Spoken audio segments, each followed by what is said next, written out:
Sreekumar sir പറഞ്ഞത് വെച്ചിട്ട് ലാൽകുമാർ ഇതിൽ മറുപടി പറയാൻ അല്ലെങ്കിൽ ഇതിലൊരു വിശദീകരണം താങ്കളുടെ അടക്കം മുന്നിലേക്ക് വെക്കുന്നതിൽ അദ്ദേഹത്തിന് ചില ബുദ്ധിമുട്ടുകളോ വൈഷമ്യങ്ങളോ നേരിടുന്നുണ്ടോ?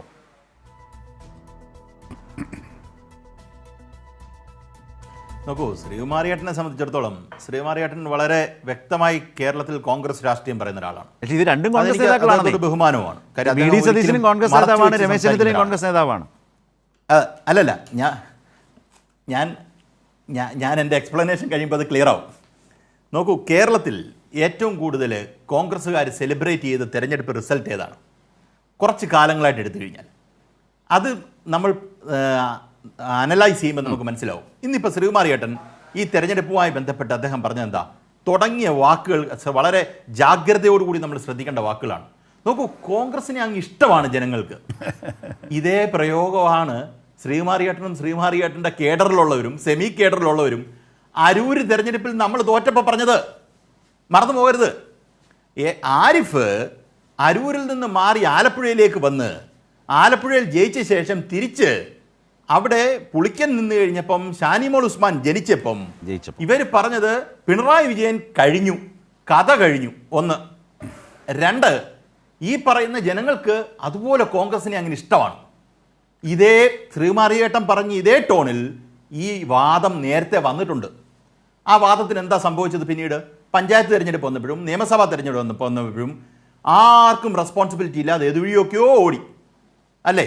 തെരഞ്ഞെടുപ്പാണ്, പരാജയം സംഭവിക്കും, ജയം സംഭവിക്കും. പക്ഷേ ശ്രീകുമാരിയേട്ടൻ്റെ വാദത്തിന് ജനങ്ങൾക്ക് സ്നേഹം ഉണ്ടെന്ന് പറയുന്നതും ഈ പറയുന്നത് പോലെയാണ് നടക്കാൻ പോകുന്നതെന്നുള്ള ആൾക്കാരുടെ മുന്നിൽ ഒരു ഒരു ഒരു ഒരു പുകമറ സൃഷ്ടിക്കാൻ പറ്റുന്ന സാധനം ഉണ്ടല്ലോ, അത് നമ്മൾ അരൂര് തെരഞ്ഞെടുപ്പിൽ നിന്ന് മനസ്സിലാവും. അതൊന്ന്. ഈ പറയുന്നത് എന്താണ്? അരൂര് തെരഞ്ഞെടുപ്പ് ആരുടെ നേതൃത്വത്തിലാണ് നടന്നത്? അത് രമേശ് ചെന്നിത്തലയുടെ നേതൃത്വത്തിലാണ് നടന്നത്. രമേശ് ചെന്നിത്തല പ്രതിപക്ഷ നേതാവായിട്ടിരുന്നപ്പോഴാണ് നടന്നത്. അവിടെ മുസ്ലിം ലീഗ് ഇല്ല. സത്യത്തിൽ നല്ല രീതിയിൽ മുസ്ലിം ലീഗില്ല. മലപ്പുറത്ത് നടക്കുന്ന പോലത്തെ ഒരു തെരഞ്ഞെടുപ്പ് അല്ലല്ലോ അരൂര് നടക്കുന്നത്. അവിടെ അപ്പം പ്രതിപക്ഷ നേതാവായിരുന്ന രമേശ് ചെന്നിത്തലയ്ക്ക് അവിടെ ഇച്ചിരൂടെ ക്രെഡിറ്റ് കിട്ടേണ്ട ഒരു വിഷയമാണ്. ആ ക്രെഡിറ്റ് കിട്ടാത്ത സാഹചര്യം എങ്ങനെ വരുന്നു എന്നുള്ളൊരു ചോദ്യമുണ്ട്. ആ ക്രെഡിറ്റ് അപ്പം കിട്ടിയോ എന്ന് ചോദിച്ചാൽ അപ്പം കിട്ടി, അന്ന് സെലിബ്രേറ്റ് ചെയ്താണ് അവർ. പക്ഷേ അതിനേക്കാട്ടിലും കൂടുതൽ സെലിബ്രേഷൻ ഇപ്പം നടക്കുന്നതിന് കാരണം ഇത് ലീഗിൻ്റെ ചെലവിൽ യഥാർത്ഥത്തിൽ കോൺഗ്രസിൻ്റെ നേതാക്കന്മാർ അവിടെ കുറേ പോയി നടന്നെങ്കിലും കോൺഗ്രസിന് വേരോട്ടമുള്ള മണ്ണാണെന്നുള്ള കാര്യത്തിൽ എനിക്ക് സംശയമില്ല. നല്ല രീതിയിലുള്ള പ്രവർത്തനം ലീഗിൻ്റെ ഭാഗത്തുനിന്ന് അവിടെ വന്നിട്ടുണ്ടായിരുന്നു. അത് ഞാൻ അപ്രീഷിയേറ്റ് ചെയ്യണം. അവരുടെ പ്രവർത്തനം അവർ അപ്രീഷിയേറ്റ് ചെയ്തായിരിക്കേണ്ട കാര്യമില്ലല്ലോ. പക്ഷേ ഞാൻ പറഞ്ഞു വരുന്നത്, ഈ പറയുന്ന സെലിബ്രേഷൻ എന്ന് പറയുന്ന ക്യാപ്റ്റൻ എന്നുള്ള പ്രയോഗത്തിലേക്ക് അന്ന് രമേശ് ചെന്നിത്തല കൊണ്ടുവന്നില്ല. കാര്യം അന്ന് കൊണ്ടുവരാത്ത മാധ്യമം ഇന്ന് കൊണ്ടുവരുന്നതിന് കാര്യം എന്താണ്? ആ പരിലാളനം എങ്ങനെ വി.ഡി. സതീശന് കിട്ടുന്നു? ആ വി.ഡി. സതീശന് കിട്ടുന്ന അന്നാ നമുക്ക് വി.ഡി. സതീശനെ നാളെ തൊട്ട് ക്യാപ്റ്റൻ എന്ന് വിളിച്ചേക്കാം എന്നുള്ളതിന് അടിസ്ഥാനത്തിലാണോ? ഞാൻ ഉറപ്പിച്ചു പറയുന്നു, വി.ഡി. സതീശനെ ക്യാപ്റ്റൻ എന്ന് വിളിച്ചത് കോൺഗ്രസ്സുകാരല്ല എങ്കിൽ മാധ്യമങ്ങളാണെങ്കിൽ മാധ്യമങ്ങളോട് വി.ഡി. സതീശൻ പറഞ്ഞ ശേഷം ക്യാപ്റ്റൻ എന്ന് വിളിപ്പിക്കുന്നതാണ്. അതൊരു വിമർശനമാക്കി തന്നെ വെച്ചോളൂ. പിണറായി വിജയനെ ക്യാപ്റ്റൻ എന്ന് വിളിച്ചത് CPM-കാരാണ്. അതുപോലെ ക്യാപ്റ്റൻ എന്ന് വി.ഡി. സതീശനെ വിളിച്ചത് മാധ്യമങ്ങളാണെങ്കിൽ മാധ്യമങ്ങളെ കൊണ്ട് വിളിപ്പിക്കുന്നതാണെന്ന് മാത്രമേ എനിക്ക് വിശ്വസിക്കാൻ പറ്റത്തുള്ളൂ. അവിടെ അങ്ങനെ നോക്കിയാൽ ഇരട്ടത്താപ്പ് മാധ്യമങ്ങളുടെയാണ്. ആ ഇരട്ടത്താപ്പ് മാധ്യമങ്ങൾ ആരുടെ താളത്തിനൊത്ത് തുള്ളുന്നു എന്ന് ചോദിച്ചാൽ അത് വി.ഡി. സതീശൻ്റെ താളത്തിനൊത്തും തുള്ളുന്നു. കുറേ നാളുകളായിട്ട് ഞാൻ പറയുന്നൊരു കാര്യമാണ്, കേരളത്തിലെ മാധ്യമങ്ങൾ വി.ഡി. സതീശൻ്റെ താളത്തിനൊത്ത് തുള്ളുന്ന ആൾക്കാരാണെന്ന്. എനിക്കൊരു സംശയമില്ല കാര്യത്തിൽ, ഒരു സംശയമില്ല, നിസ്സംശയം ഞാനത് പറഞ്ഞുകൊണ്ടിരിക്കുന്ന കാര്യമാണ്.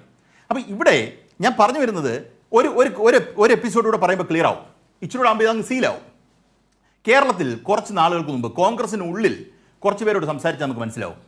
അത് അന്നൊരു ചെറിയ വിഷയം, കോൺഗ്രസിനകത്തൊരു പ്രശ്നമായിട്ടിരുന്നൊരു കാര്യമാണ്. എന്താണ്? പ്രതിപക്ഷ നേതാവായിരുന്ന രമേശ് ചെന്നിത്തല അദ്ദേഹത്തെ ആ കുറച്ച് ആൾക്കാർ ലീഡർ എന്നുള്ള പ്രയോഗത്തിലേക്ക് വന്നു. ലീഡർ എന്ന് സത്യത്തിൽ കോൺഗ്രസിനകത്ത് വിളിക്കുന്നത് കെ കരുണാകരനെ മാത്രമാണ്. നമ്മളും ലീഡർ എന്ന് അദ്ദേഹത്തെ വിളിക്കുന്നത്. ലീഡർ കെ കരുണാകരൻ എന്നാണ് സാധാരണഗതിയിൽ ആൾക്കാർ വിളിക്കുന്നത്, അല്ലേ? ആ ലീഡർ സ്പേസ് ഒക്യുപ്പൈ ചെയ്യാനായിട്ട്, അതൊന്ന് ഹൈജാക്ക് ചെയ്യാനായിട്ട് രമേശ് ചെന്നിത്തല ഒരു ഘട്ടത്തിലൊരു ശ്രമം നടത്തി. അതിനെതിരെ കോൺഗ്രസിനകത്ത് പ്രതിഷേധം ഉണ്ടായിരുന്നു. അപ്പോൾ ആ ടൈറ്റിൽ നമ്മൾ അട്രിബ്യൂട്ട് ചെയ്യുന്നത് യഥാർത്ഥത്തിൽ നിങ്ങൾ ഉദ്ദേശിക്കുന്ന രീതിയിൽ നമ്മൾ സാധാരണ രാഷ്ട്രീയം കാണുന്ന പോലെ അല്ല കോൺഗ്രസിനകത്ത് നടക്കുന്നത്. ഇപ്പോൾ ഒരാളെ ലീഡർ പിണറായി എന്ന് നാളെ വിളിച്ചാൽ എന്ത് സംഭവിക്കും? അന്ന് നമ്മൾ ഇതുപോലൊരു വിഷയത്തിൽ ചർച്ച ചെയ്തപ്പോൾ അന്ന് പറഞ്ഞതാണ് പാവങ്ങളുടെ പടത്തവർ എന്ന് നമ്മൾ വിളിക്കുന്ന ഏകജിയെ വേറെ ആളെ വിളിക്കാറില്ല ഉണ്ടോ എന്ന് പറയുന്ന പോലെ ലീഡർ എന്ന് വിളിക്കുന്നത് കരുണാകരനെ മാത്രമാണ്. ആ സ്പേസ് ഒക്യുപ്പൈ ചെയ്യാൻ ശ്രമിക്കുന്നു എന്ന് പറയുന്നത് പോലെ ഇങ്ങനൊരു സ്പേസ് അടിച്ചെടുക്കാൻ പുതിയ ഒരു ലീഡർ എന്ന് പറയുന്നതിന് പകരം ഒരു ടാഗ് ലൈനും കൊണ്ട് വി ഡി സതീശൻ ലീഗിന്റെയും മറ്റുള്ളവരുടെയും ചെലവിൽ ജയിച്ച ഒരു സന്ദർഭത്തിൽ അത് കൊണ്ടിരുന്നതിനോട് മാധ്യമങ്ങൾ ഇരട്ടത്താപ്പ് കാണിക്കുന്നുണ്ടോ എന്ന് ചോദിച്ചാൽ ഇവർ പറയുന്നതിനെ അടിസ്ഥാനപ്പെടുത്തി മാധ്യമങ്ങൾ നീങ്ങുന്നുള്ളത് കൊണ്ട് ആ ഇരട്ടത്താപ്പ് അതെന്ന് തന്നെ പറയാൻ പറ്റും.